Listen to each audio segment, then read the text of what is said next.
Hello guys, welcome to part 2 of my car animation tutorial. If you're looking for part 1, the link will be in the description. I didn't mention it, but in order to follow along, you need to update your Blender to the last version. So last time we finalized the tweaking of the road, and before we work on the camera animation, let's add some traffic in our scene. So we are in the middle of the town. It means that we want many cars everywhere to help us to bring life to our animation. Therefore, let's create a crossroads around here. So we will have cars driving this way. I think that will be great visually. And there are many ways to do that. Let me show you one. First, you press Shift and you select the two sidewalks and G and Y to move them around. Maybe here. Let's duplicate our road. So Alt D and G and X. And now we update the Z rotation to 0, and G and Shift Z. And you move the road around here. Just like that. Okay, let's do the same the other side. You don't have to be very precise because we won't see the details in the animation. And here maybe we don't need the road to be that long. So in the array, I will change the count to something like 20 or even 15. And you duplicate this one to go on the other side. So Alt D and G and X to move it around here. Cool. Now you can duplicate the sidewalks. So you select the sidewalk with Shift, Alt D and G and Y, and you move the sidewalk, G and Y around here. Yes. And this one, I'll push it back a little bit. Okay, great. And now we have our crossroads. Hello everyone and welcome to The Ride, my Blender car animation course created for beginners and intermediate users who want to get into car animation. I'm so proud to present this project. It's more than 64 videos and 11 hours of training, and today I can finally share it with you. In this course, you are going to cover all the topics you need to master in order to create your own 3D projects, such as environment design, lighting, animation, camera framing for TikTok, Instagram or YouTube short, smoke simulation, DaVinci Resolve, sound effects, and the list goes on. I will also provide all the necessary assets that you need to follow along.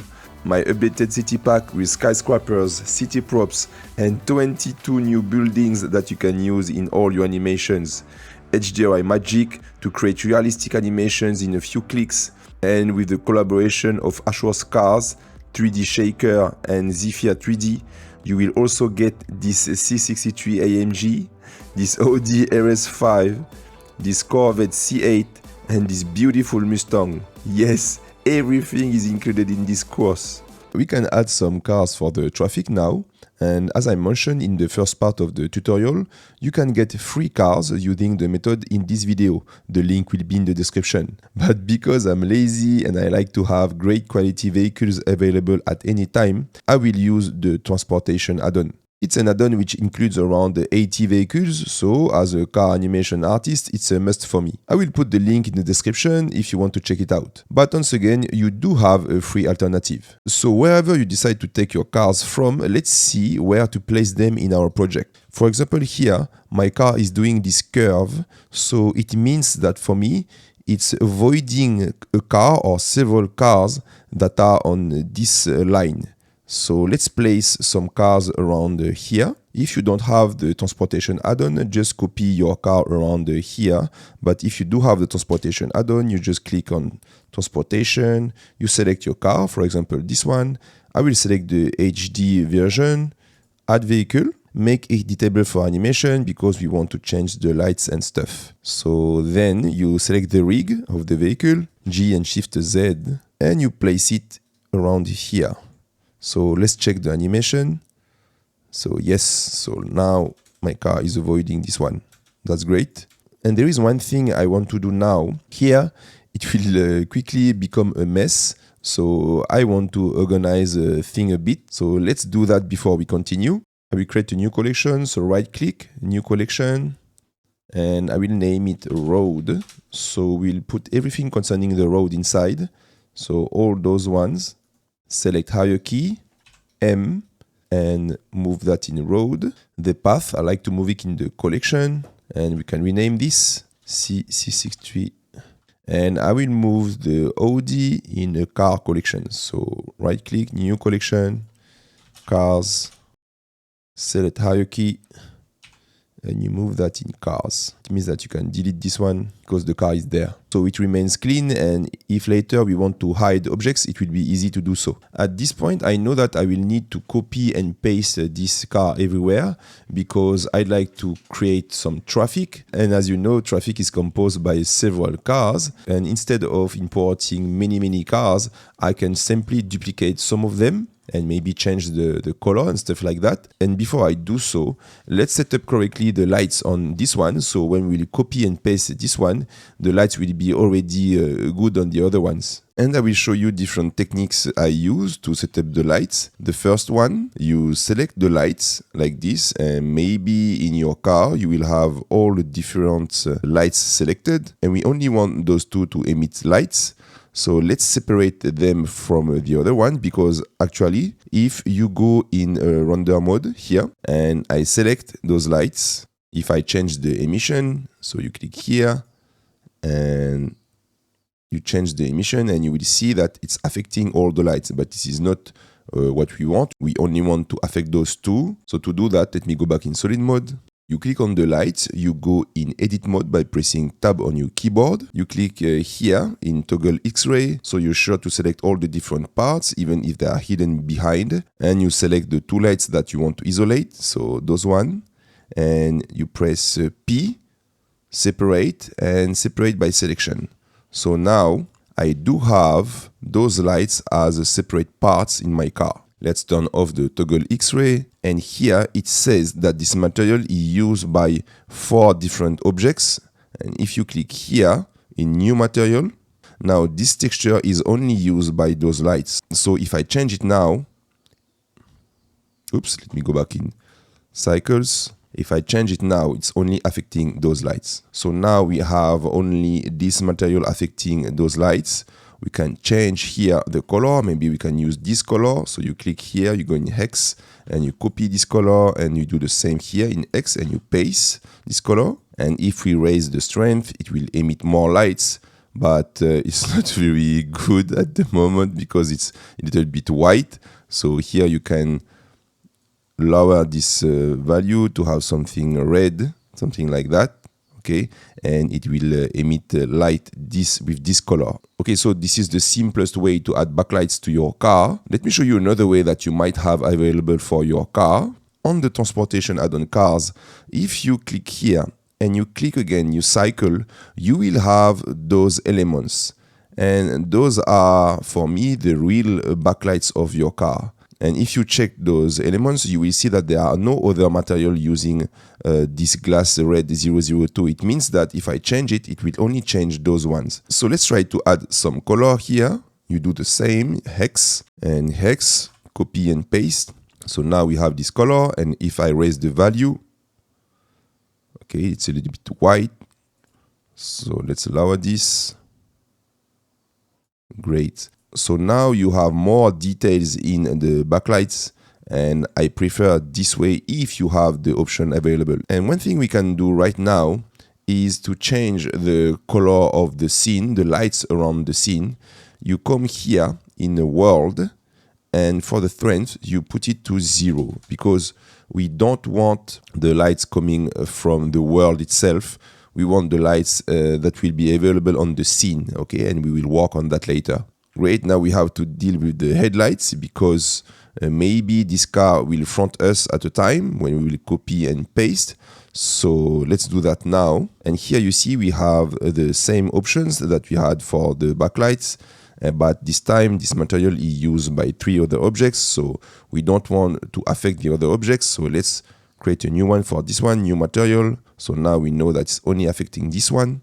And in emission, we change the color, maybe to something white, something like that.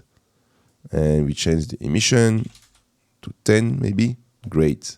So now when we go in front of this car, we will have the headlights like this, and there are a lot of details and stuff like that. So I think it's cool. It's not really accurate comparing to the real life, but with the motion blur and with the animation, it's good enough for us. Okay, great. When we will be ready, we will be able to copy this car with all the lights already set up. For the animation of the traffic cars, because everything will be very fast, we don't need to use the same technique that we use for the main car.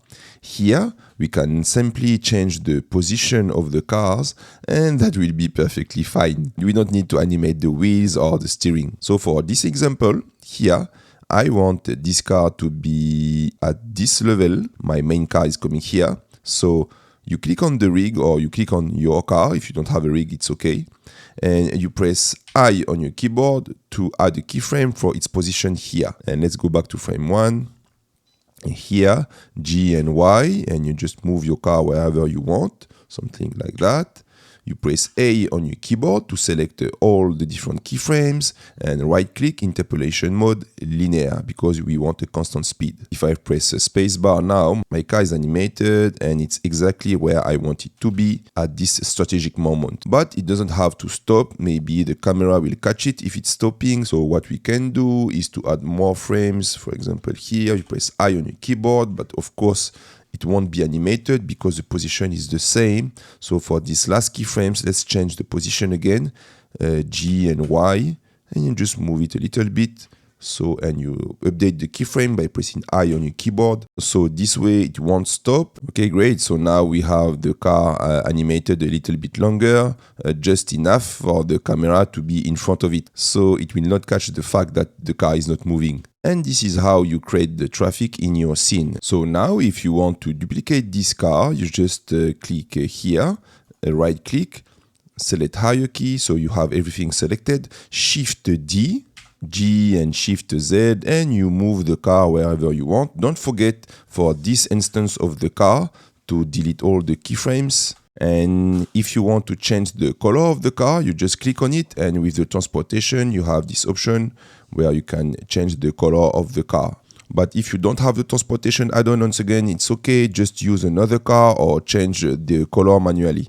So I did show you how you can set up the traffic with one car. Let me set up my scene so we have several cars. And here is my final configuration concerning the traffic. I've tried to make things spicy with some cars coming really close from the 663. And this is what I encourage you to do to give to your scene this feeling of speed and action type sequence. Alright, so that's it for the traffic. And now we can focus on one of the most important aspects, the camera animation. And you have to understand that the camera is crucial because all the project will be rendered through the lens of this camera. So press 0 on your numpad to access the camera view. And at this point, you can delete all the keyframes you have created. So you click on the camera and normally you should have the keyframes you have created earlier. You press A on your keyboard and you press delete to delete those keyframes. And let's start with a few settings. You click on your camera again and you go in the camera settings here with this little camera icon. And let's start with the focal length. I don't know what is your focal length. Mine is 35, but let's say we change it to 100. This is like a zoom lens on this area, or the opposite. If we take, for example, 4 mm, now you have this fisheye effect. We don't want that, but going for a wider lens will help us to communicate the sensation of speed. So that's why for this project I have selected a lens of 24 mm because it's wide enough to communicate the sensation of speed and you don't have too much fisheye effect. For the clip, you can put the end at 10,000 meters because we will need to see the skyscrapers at a time. If it's not already done in the viewport display, don't forget to put the passport out at 1 to have these black bars around the windows. It's not mandatory, it's just the way I like to see my camera view. And then we are going to activate the depth field. And what is the depth field?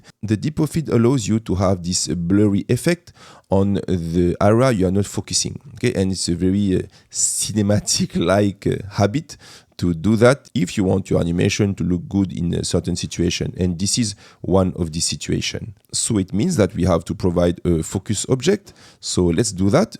You press 0 to go out of the camera view, Shift A, and here you go in empty and plane axes. Let's rename this object focus. I will rename it focus 2 because I already have a focus. So you click on this focus you have just created and you press numpad period to zoom on it, and let's move this focus point on our car. So G and Shift Z, and you move the focus point here, for example.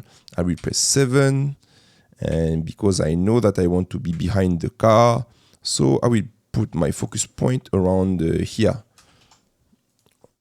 Yes, somewhere around here. And now I want this focus point to move with my car. So first you select the focus point and Shift, you hold Shift on your keyboard and you press your car here. You click on your car and Control and P, and here object keep transform. So now my focus point is moving with my car. Perfect. So you go back on the camera, and here in a depth of field you can type focus, and maybe yours is focus, mine is focus too, but you get the idea. To have this blurry background and foreground, I will use a f-stop of 1, and for the bokeh you can use 5 for the blades.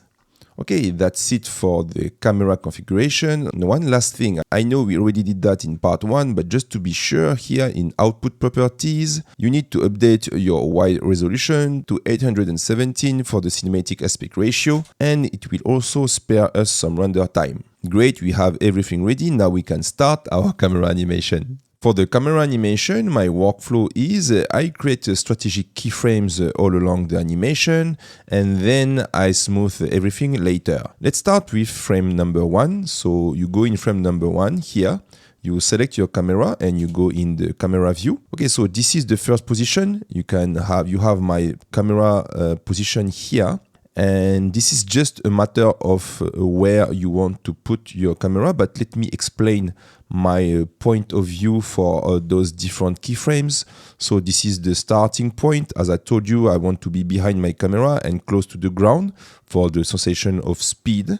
Then for frame 40, I just wanted my car in the middle of the screen because I wanted the spectator to see the cars that are on the both sides. So here you have my camera position number 2. And here on frame 82, I have the camera on this side because I want the spectator to see the car coming here at this last moment. I think it's cool that the spectator discovers this car just at this moment. And then at frame 143, I want my camera to go very close from this car. You can see that here. But it's very important that the camera doesn't go inside the car, because you will lose in realism, of course. So it's very close to the car, like this. And then from frame 172, I decided to come closer to the car to change the rhythm a little bit, because here we were a little bit far from the car, and here I wanted to change this view and come closer. Those are the values of my camera. And this is the final keyframe where I wanted to be on this side, just to show what's going on and what's coming next. So if we play the animation now, we have this result. And you see, it's not really smooth, it's not really sexy for the moment, but we'll fix that later. And don't worry about these little water drops, we'll deal with that later as well. So you just do that, you just place different keyframes wherever you want them. Now that we are happy with the different keyframes of our camera, we can smooth everything. So to do that, here, you drag this corner and you drag it down, and you change this window to the graph editor. Here, you click here and you press graph editor. With your camera selected, you select all the keyframes by pressing A on your keyboard. What we are going to do, we are going to simulate keyframes between all the strategic keyframes. And to do so, you click on key, you go in density and bake keyframes. And now you have all those automatic keyframes created for us, the blue ones, but it's changed absolutely nothing in the animation. It's still very choppy. And to smooth everything, be sure to have everything selected by pressing A. You click on Key, Smooth, and Smooth Legacy. One time, and you can repeat the process as many times as you want to have a smooth transition between the different keyframes. So let's do it one more time. Smooth Legacy. And what I have done here, in smooth, right click, assign shortcut, Alt 0. So it's the old shortcut we used to use. So let's do that. Alt 0, Alt 0. So it will smooth the animation. Okay, great. Now the camera animation is way smoother. The transition between the different keyframes is very smooth. So now you know how you can smooth the transition between different keyframes for your camera animation. And now to add some realism to the camera animation, we are going to use a free plugin called the Camera Shakerify. It's an add-on created by Jan Huber for the community, so thanks very much to him. If this version is not working for you, I will put my version in the description because I fixed a few things. So once again, the link for my version will be in the description, or you can download this one, okay? Download the zip file. And to install this add-on in Blender, you do as usual, so edit, preferences, you go in add-ons, install, and you search for the zip file. If you have downloaded my version, it should be something like that, Camera Shakerify Master Fix, and you click on install add-on. Then it will display the add-on here in the camera icon. You will have this little Camera Shakerify block. So at the moment, the movements of the camera are not very organic. So let's change that. Here in the Camera Shakerify add-on, you click on plus. So it will add a shake effect to the camera, and the one by default is investigation. And here you can change the different camera animation. You can change the influence and the scale, etc. So let's test the animation now. So you see now you have a much more organic animation with the camera because you have a lot of shakiness everywhere. There are some random movements with the camera. I like to add another one. So you click plus again and you can stack the different effect. And for this one, let's choose out car window. And now we have more random movements to the camera. Let's add another one again. Let's add the handycam run. And this one is very extreme, so it's a little bit too much. So let's lower the value. Here in influence, you put 0.4. Yes, it's cool. And let's add the last one. So plus, and this time we select bike on gravel. And this one is really extreme as well. So let's lower the value to something like 0.03. And yes, that's it. Now I think we have a very cool and organic camera animation. Now from there, let me show you what I like to do for the car animation tweaking. If you look closely the camera animation, sometimes the camera is shaking so hard that you have the feeling that the car is going through a hole, or the car which is carrying the camera is going to a hole. So to exploit that, I like to add some suspension animation to the car animation.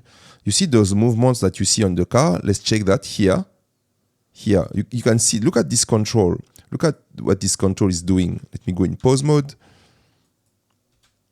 See, it's going up and down, up and down. It's because I'm simulating that the car is going through a hole or maybe a bump on the road. And you have one here, and you have another one here, and the last one here. And I think it's adding a lot to the animation. So this is something I like to add at the end of my camera animation because I'm using those movements to justify the movements of my car. So let me show you the animation I do with my car when I do that.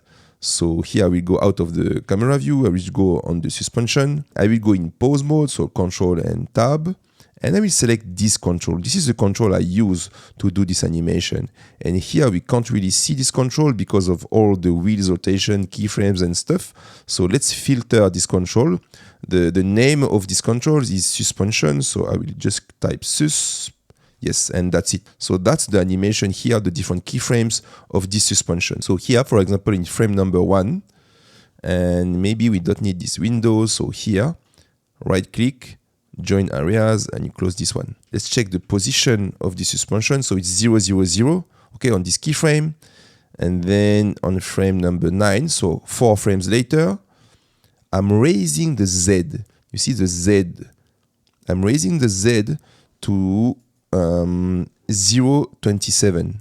Okay, slightly raising the Z. And then it's going down again, minus 22.9. So it's doing like this, okay? The bump, boom, and then it's going down, boom, and then you will do the same slightly until you come to normal again. So here the value is 0 again. Here at frame 4 frames later, it's 0.27. Then I'm using 5 frames to 14 for minus 23, I will say. And then up again for 0.27 again, 27.8, minus 23, 27, minus 14, and then it's going back to normal. So look at the result now. You see here. And I did the same around here and the same here. So the same sequence, you just copy paste the different keyframes and you can change the values a bit. Maybe if you want the car to go less high and less down, this is totally up to you. And this is not a mandatory step to do that, but I think it's adding to the realism of the animation. Okay, this is the end of part 2. In part 3, we will deal with the buildings, the city props, the lights, and the final render and composition. And don't worry, part 3 will be live later this week, so you can finalize your scene before Christmas. Thanks for watching, I talk to you soon, bye bye.